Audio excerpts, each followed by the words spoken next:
Hey guys, this is Rooks, and welcome to my new show, The Film Scene. That's what I call it for now. And today I have a very special guest, Michelle. Michelle, would you like to introduce yourself a bit? Yes, sure. My name's Michelle Rawadi. I do a little bit of acting, but at the moment I've actually written and I'm acting in my first feature film. So quite a big jump from Yeah. acting to writing and being in your own feature film. Yeah. Yeah, that's pretty amazing. So, you also mentioned you directed one project, is that right? Yeah, I've directed music videos for the soundtrack and I've directed a short film called Bonded by Blue. Amazing. And were you the actor in it as well, or was it I, just I just directed and wrote that one. I gave myself a really quick cameo, but I barely had any lines. I just wanted to concentrating on the directing side and let the actors do their thing. A little bit of acting, but not too much. No, fair enough, fair enough. That's pretty good. So how was your directing experience like as an actor, going from in front of the camera to going from to behind the camera? How was your experience? It's different because you're definitely you don't give yourself as much leeway, so you're a little bit harder on yourself. And when I write now, I tend to over-explain. So I have got a director for this film, for My Inner Child, which is the feature film, because I'm acting quite heavily in it. I'm one of the main roles. Oh, that's Um, yeah, so I've passed the directing hat on because it's a lot to do fair. both and be Yeah. subjective. And yeah, so she'll see things that I don't see. But when I was directing and acting, yeah, I tend to over explain to the actors from an actor's perspective, so more sympathetic towards the actors. Yeah. Yeah, so yeah, that was actually gonna be my next question is like as an actor yourself, do you feel yourself being like more sympathetic, empathetic to the actors while directing? So could you elaborate a bit more about that? I give them, imagine you're in this scenario. So I go really deeply into the acting world with them because obviously, as an actor, the more information that you're given, the more that you can portray that character. Also, the freedom to be yourself, of course, but the more notes that you're given, sometimes it's good in a way because you know what the director wants. So yeah, it's definitely a change and a challenge being on both ends. Yeah, definitely. Yeah, so has like anything that you know about acting helped you with the directing approach, or has directing and writing the lines changed the way you prepare for your roles, for example? I'm an over-explainer now, so even my Yeah. director has said, Michelle, you don't need to say everything, let's show and don't tell. But Yeah. that's just my way of like with the actors, because there's nothing worse than getting something and it's like female 30, and then there's not much else. You don't know like the history or the background. So I write like a little bit about the person and describe them quite well. And so I do go into depth a lot, probably a lot more than I should as a writer. I totally get that because I have written a few scripts myself, and I get like when you say I'm also a bit of an over explainer. But Yes. yeah, have you ever done this? Like, have you ever had an actor who has a completely different interpretation of the script than yourself? Like when you pen the script down, you had, okay, this is probably what I'm thinking about a specific character, and then the actor says, oh, but this is how I interpret the character. How is that gone? If you had any experience like It can be a challenge, but ultimately, like you're the storyteller and you have the vision as the director. So, of course, I'm open to interpretation from actors because you can't box them in because they may bring up something amazing and you might go, actually, yeah. let's try that. But then also, you don't want to lose your vision for the story. So it can be a bit of a, bit balancing scale, but I'm totally open to actors' interpretations for sure. Yeah. Yeah, definitely. So, how much creative liberty is too much for you? Because you said like sometimes it might happen that your vision might actually end up getting lost. So, how much liberty is like too much? So it would depend on the scene. So if it's something really personal that I want portrayed a certain way, I'm quite stubborn about it. But if it's something, so for instance, in Minor Child, there's corporate scenes, I'm quite relaxed about how they're portrayed.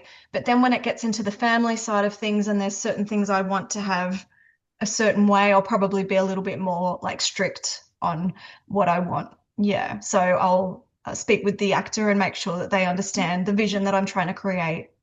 Yeah, so it's basically about like creating that balance between like also giving the actor a stage to express themselves, but not too much so that your vision gets lost. So that's Exactly. Yeah, so that's I think the biggest challenge of doing both. So do you ever like plan on working on a film, like maybe like you said, acting heavy film, maybe which you'll also direct? Do you ever have that on mind? No, I've learned because I'm so critical of myself. When I see myself, I'm like, oh, that facial expression was too nuanced. It was too much, let's Yeah. pull that back. Whereas the director will look at that and say, actually, no, I like that. That's good. So it is good to have another pair of eyes, especially if you're the main character or one of the main characters. If you've just got a cameo or a small part, go for it, direct. But I feel like it is a lot of pressure. And it is nice to have a fresh pair of eyes because they see things that you wouldn't see, or they may have another side of the story that they say, what about that? And it's actually helpful. Yeah, definitely. Because like the first film I acted and directed, I did feel the same thing. Like I couldn't watch the film. Like I actually watched the film after like 6 months. Like I completely watched the film because it was hard for me seeing myself and I was like being overly critical. So yeah, it's pretty tough. But if you had to like choose between both the roles, which one do you prefer? Like I acting? prefer acting. Acting? Acting, yeah, yeah. Like I've worked with the director I work with, and she's so good at directing. She's picked up things that I wouldn't have picked up as a director. So for me, my love is writing Um, and acting. So writing's probably even before acting. So I write songs. I'm a lyricist as well. So Amazing. yeah, I've written the soundtrack along with some amazing artists for the My Inner Child film. So we've written 23 songs. That's amazing. So where Yeah. do you find your motivation? I mean, it's true Um, you have so many songs written. I could never do that. so I think there's a saying, I don't know exactly the saying, but like 2 a.m. is made for poets and lyricists and, the creatives. And I literally would wake up at 2 a.m. with ideas in my head and write in my diary, and then I'd form a song. I'd Brilliant. work with amazing Australian artists because I'm not much of a singer. I can harmonize, but I'm not really a singer. Oh, And they've helped me bring the lyrics to life. And we've gone into a studio and created songs. So my first love is actually songwriting now, writing amazing. stories, because in a way it is a story. When you're writing a song, you're talking about something small in 3 minutes and 30 seconds. Yeah. Yeah, so writing is my first love. I'd say acting is my second, and the directing I'm happy to pass on. Like it's just there. Yeah, no, I perfectly get that. So is there any song you have written we might have heard of? Yeah, the soundtrack song My Inner Child is all on Spotify. There's a whole heap of the songs on Spotify, and the album will be completed by the end of the year. We've just been caught up in production Amazing. now. So, yeah, so we've spent about 2 years working on that. So, the first song on the soundtrack is My Inner Child, and that's sung Mhm. by Caitlin Lopez and another artist who helped me write it. His name's Boa Farley. Oh, that's amazing. I would Yeah, definitely go on Spotify like right after this recording and listen to it. It thank you. the title is so like nice. Like the title just ha creates that effect, like I want to listen to this song. So it's a brilliant title, I'd say. Thank you. So yeah, so amazing. So yeah, it's really nice, like writing, directing, like doing different things in the industry rather than just like sticking to one part.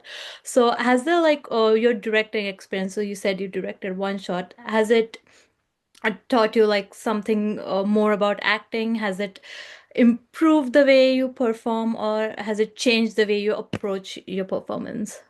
So with directing, I've realized that you have to be more patient with setup times. So as an actor, on the other side of the camera, you're like, hurry up, I just want to get on and say my lines. But there's a particular way that the scene needs to be set. So the lighting and the Mhm. setup and the props and the design. So being on the other side, the crew side, you really get an understanding of what goes into that one beautiful shot. So there's so many layers.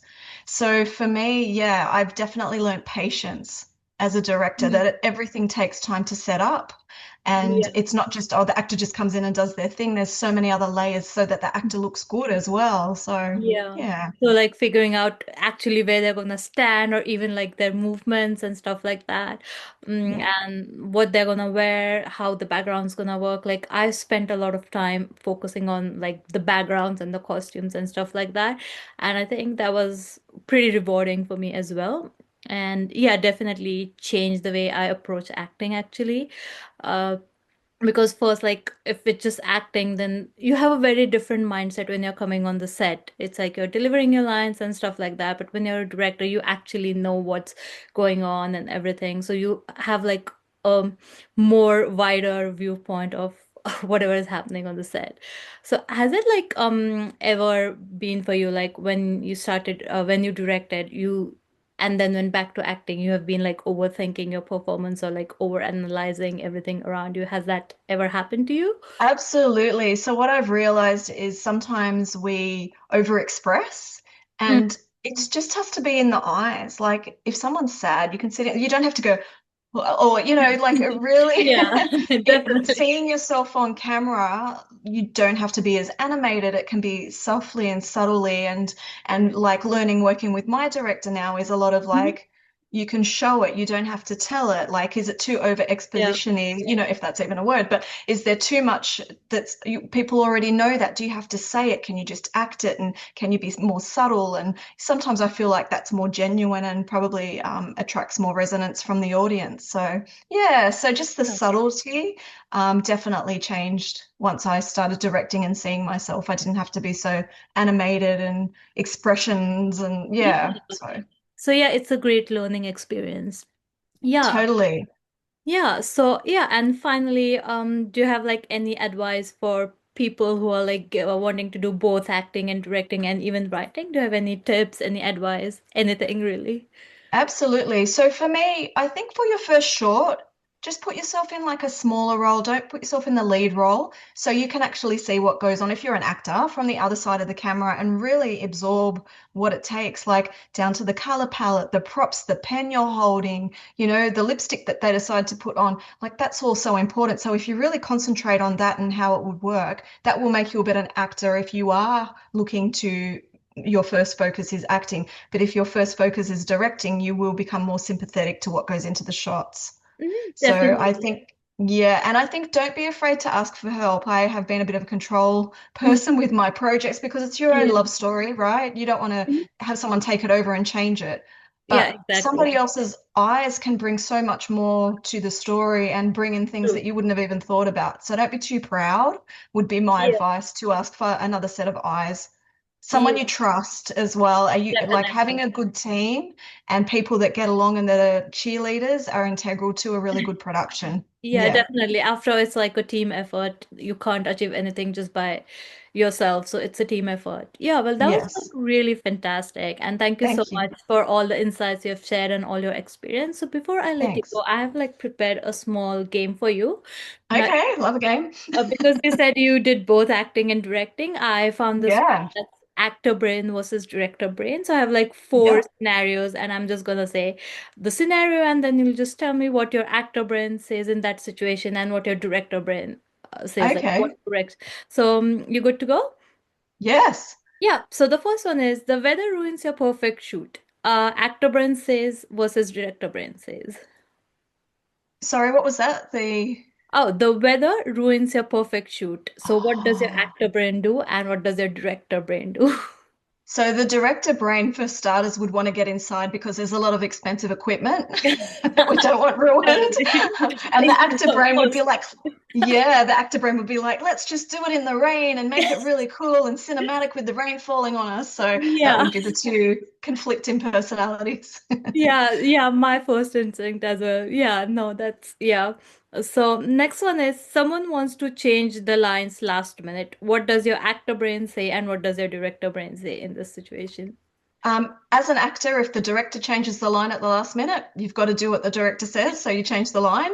Fair. As a director, if the actor wants to change the line, look, if it's going to make the scenario or the story sound more compelling from their perspective and more believable and resonate with more people, then Mhm. I'm quite relaxed with that. There's certain parts in a film that I would be like, no, no, no, you've got to say it like that. But generally, if the actor wants to change the line, it's going to sound better Yeah. because that's the way they would say it, so it's more believable. Yeah, that's good. You're like more open to change. Like that's Totally flexibility. open. Yeah. Yeah. Yeah. Okay, and there's the next one. So you get the perfect take after way too many takes. What does your actor brain say and what does the director brain say? The actor brain would probably say, "Can I try it again?" Yeah, But if you're it's the never happy. perfect, But if it's the perfect take and everyone's happy, then the director brain and the actor brain should be like, great, we've got it. Let's move on to the next scene or move on to the Yeah. next, whatever the reverse or whatever we're doing next. Yeah. Yeah. Yeah, no, that's perfectly fine. Yeah, as an actor, I always feel like I can give a better take and it's just like never ending. So someone has to say, okay, stop it. Yeah. And not Yeah. only that, the day will go and you'll miss out on doing your last scene because you can't spend too much time. Otherwise, you Yeah. just run out of time on the schedule, and scheduling is money, so it all Yeah, adds up and exactly. catches up. Yeah, Yeah. so that's the conflict between the actor slash director role when they're doing it. Yeah, Yeah. okay, so here's the last one for you. You break character in the middle of a take. So what does your actor brain do here and what does the director brain say to you? Great character. So I guess I'm just being me. So I'm relating to the line perhaps as an actor. Mhm. So I just go with it. As a director, I'd be like, "What are you doing?" But hang on a minute, that actually works. Maybe we'll go with Yeah, it. definitely, because some of the great scenes in films, I remember like from Titanic when Rose was like going down the boat and there was a firework. I think it was like a very spontaneous scene. So I think Yeah. sometimes those scenes can actually be masterpieces in the end. Is it Matthew McConaughey with the chest beat in, I'm not sure what film it was. Oh, Like that was not at all in the script, and he just popped oh, that in, and it was incredible. Someone will say, "Oh, you should know that film," but it's Matthew McConaughey, and he does like a chest mm, beat and starts singing, and that wasn't in the script. And I know Robin Williams oh, was renowned for going off script as well, and like look how brilliant he was, and how many movies of his we love. So yeah, yeah. exactly. So it works out. If it's like really good, it does work out. If the actor Yeah, and and the director know what's happening. it depends on the director too. Some directors are very particular, like on Mhm. Seinfeld, they were like, no, you have to say, that exactly. I remember there was an interview with Mhm. the lady that played Elaine, and she said that the director was very particular on um, everything being perfect as it was in the script. So depending on the director as well and how, relaxed they are about you taking a little bit of creative control. Yeah, definitely. Yeah. Yeah. Well, it was lovely chatting with you, Michelle, and I really had fun. Hope you had fun too. I And did. It's love to have a nice talk and chat about the industry. It's so nice. yeah, and it's good to connect with people. So you are from Melbourne, right? No, Sydney. Sydney. All right. So that's Yeah. pretty close. I'm from Canberra. So yeah, it's good to connect with creatives from different parts and it's good to know the experience. So yeah, it was really, really fun. So thank you so much for joining us and I'll see you guys in the next episode. Till then, ta-da. Thank you.